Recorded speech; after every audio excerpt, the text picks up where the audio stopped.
नमस्कार, मैं डॉक्टर सीमा सिंह। हम सभी जानते हैं कि इस टाइम बॉर्डर पर चाइना कई जगहों पर इंडिया को घेरने की कोशिश कर रहा है और साथ ही साथ नेपाल भी अकड़ दिखा रहा है। नेपाल किसकी दम पर उछल रहा है सब जानते हैं। नेपाल इस वक्त चाइना की कठपुतली बना हुआ है क्योंकि ओली गवर्नमेंट को चाइना की मदद मिली हुई है। ओली गवर्नमेंट गिर रही थी, चाइना ने उन्हें मदद किया और उसके बदले में प्रधानमंत्री ओली चीन के इशारे पर नाच रहे हैं।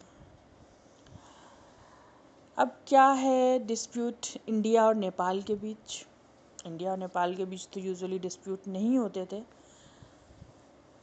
रोटी और बेटी का रिश्ता कहते हैं। ऐसा हुआ कि इंडिया ने कुछ इंफ्रास्ट्रक्चर अपना डेवलप किया। 8 मई अभी 2020 में ही इंडियन डिफेंस मिनिस्टर ने एक 80 किलोमीटर लंबी सड़क का उद्घाटन किया। वर्चुअल इनॉग्रेशन था ये रोड चाइना बॉर्डर को कनेक्ट करती लिपू लेक पास है जो चाइना बॉर्डर पे वहाँ तक जाती है। इसके बाद नेपाल गवर्नमेंट ने प्रोटेस्ट किया और उन्होंने इंडिया को इसके लिए दोषी ठहराया कि उन्होंने जो बॉर्डर का स्टेटस है उसे ही चेंज कर दिया इंडिया ने। नेपाल ने कई चीज़ें उसके बाद की, अपनी वहाँ पे फोर्स भी लाए, इंडियन एम्बेसडर को भी वहाँ पे बुलाया गया काठमांडू में। और उसके बाद जो उन्होंने सबसे बड़ा काम किया वो ये कि जो उनका मैप है नेपाल का नक्शा, उसमें वो जो 3 एरिया जो अब तक इंडिया के पोजीशन में थे वो अपनी टेरिटरी में दिखाने लगे। कौन कौन से हैं वो 3 जगह हैं? एक तो लिपू लेक हो गया, दूसरा काला पानी और तीसरा लिम्पियाधुरा। तो ये तीनों जगह हैं जो कि इंडिया का पोजीशन है, जहाँ पे वो अब अपने मैप में, नेपाल के मैप में दिखा रहे हैं, शो कर रहे हैं। शो करना शुरू किया। उसके बाद उन्होंने कॉन्स्टिट्यूशनल अमेंडमेंट किया, पारित हो गया उनका वो अमेंडमेंट। सभी ने सपोर्ट किया, कोई भी अगेंस्ट नहीं गया, क्योंकि देश की बात है, राष्ट्रवाद की बात होती है। तो अब उनके संविधान में संशोधन हो चुका है, राष्ट्रपति से भी हो चुका है। वो अब वहाँ पे क्या मौसम है ये हाल भी रोज़ बताते हैं, पूरी तरीके से वो उसे अपना बता रहे हैं, जबकि वो इंडिया का पार्ट है और अभी भी है।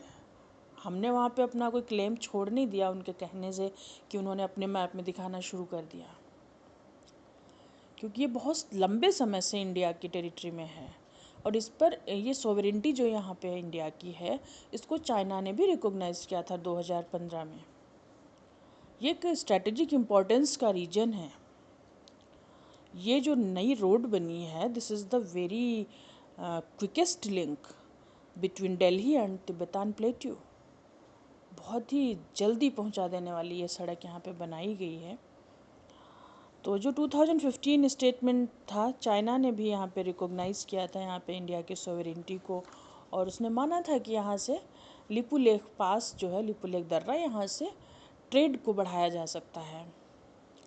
और देखा जाए तो ये एक बहुत ही महत्वपूर्ण रास्ता है, एक इम्पोर्टेंट रूट है, जो कुछ हिंदू लोग यहाँ से कैलाश पर्वत पे जाते हैं, विज़िट करते हैं वहाँ पे, वो यहीं से होकर के जाते हैं।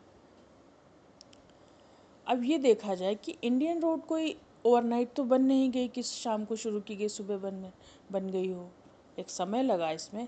तो नेपाल गवर्नमेंट कहीं न कहीं मॉनिटर तो कर ही रही थी इसको, लेकिन वो पहले नहीं बोली। अब उसने यहाँ पे आंखें दिखाना शुरू किया। वो साफ नज़र आ रहा है कि किसकी हिम्मत पे उछल रहा है नेपाल। चाइना ने उसे खरीद लिया है, चाइना उसकी ज़मीन पे खुद कब्जा कर रहा है और उसको इस्तेमाल कर रहा है, जो कि ओली गवर्नमेंट को समझ नहीं आ रहा है। और थोड़ा सा पिछले साल जब हमारे मैप में तो हमेशा से ही था, जब लास्ट ईयर जब आर्टिकल 370 हटा तो फिर से एक नया मैप आया हमारा, क्योंकि जम्मू कश्मीर और लद्दाख अलग अलग यूनियन टेरिटरी बन गए। उसके बाद से थोड़ा नेपाल ने फिर से उस पर उछलना शुरू किया था। जबकि मैप तो हमारा पहले भी यही था, वो तो हमारे रीजन में पहले भी था, जिस टेरिटरी को अब नेपाल अपना बता रहा है। और जैसे ये हुआ, हमारी तरफ से अनाउंसमेंट हुआ उस रीजन में रोड का, तुरंत नेपाल के प्रधानमंत्री ओली के लिए समझ लीजिए एक तरह से, क्योंकि उनकी सरकार बहुत उसको खतरा था, गिरने का खतरा था, तो इंटरनल क्राइसिस झेल रहे थे। इसके बाद उन्हें वहाँ पे विपक्ष का भी सपोर्ट मिल गया ऐसा करके, और चीन का तो सपोर्ट है ही उनके पास। तो गलत तरीके से वो अपने नक्शे में हमारे इन तीनों पार्ट्स को, टेरिटरी को उन्होंने शामिल कर लिया है, कॉन्स्टिट्यूशन में अमेंडमेंट कर लिया है, अपने मौसम बुलेटिन में दिखा रहे हैं इसको। और हाल ही में उन्होंने जो काली रिवर है उसके उस पार जो नेपाली बॉर्डर पर सैनिक पोस्ट और हवाई पट्टी भी बना दी है उन्होंने। एक उनका नेपाली दल है प्रतिबंधित, जिसने कि गोरखा सैनिकों को भारतीय जो सैनिक सेना है उसकी तरफ से ना लड़ने की अपील भी की है। और साथ ही साथ वो भारत विरोधी प्रोपेगेंडा भी उनके यहाँ शुरू हो गए हैं। उनका जो रेडियो प्रोग्राम्स होते हैं, एफएम होता है, उसमें बीच बीच में वो भारत विरोधी बातें कर रहे हैं। अभी जो बिहार में एक बैराज का जो मेंटेनेंस काम चल रहा था वो रुकवा दिया नेपाल ने। तो नेपाल कई जगहों पे अपनी जो उनके दिमाग में चल रहा है आजकल चीन की वजह से, वो दिखा रहे हैं। अभी तक इंडिया की तरफ से कुछ भी एक्शन नहीं लिया गया है, कुछ भी नहीं इंडिया ने ऐसा शो किया है, क्योंकि हम जानते हैं कि भारत और नेपाल के बीच सदियों से हमारे धार्मिक, आध्यात्मिक, सांस्कृतिक बहुत अच्छे संबंध रहे हैं।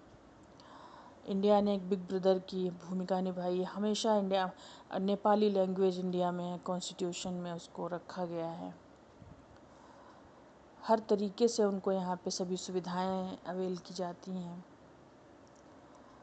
तो ऐसे में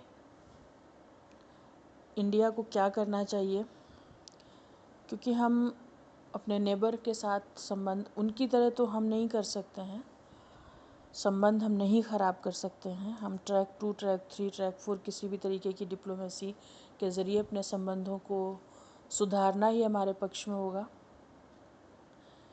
ये प्रधानमंत्री ओली को भी समझना होगा। अभी हाल ही में उन्होंने हिंदी पर भी बैन करने की सोची है, तो जिसका विरोध उनके संसद में उनके विपक्ष ने भी किया, क्योंकि सबको समझ में आ रहा है कि प्रधानमंत्री ओली जो भी कदम उठा रहे हैं इस वक्त वो उनका कदम नहीं है, बल्कि चाइनीज़ गवर्नमेंट का कदम है। अपनी गवर्नमेंट को बचाना चाहते हैं, चाइना के हाथ की कठपुतली बने हुए हैं। तो फ़िलहाल ये डिस्प्यूट जारी है, अभी तक इसमें कुछ भी आगे सुधार की कोई प्रोग्रेस अभी नहीं हुई है, क्योंकि अभी हम चाइना से ही निपट रहे हैं। जल्द ही इस पे जो भी कुछ नया होगा देखते हैं।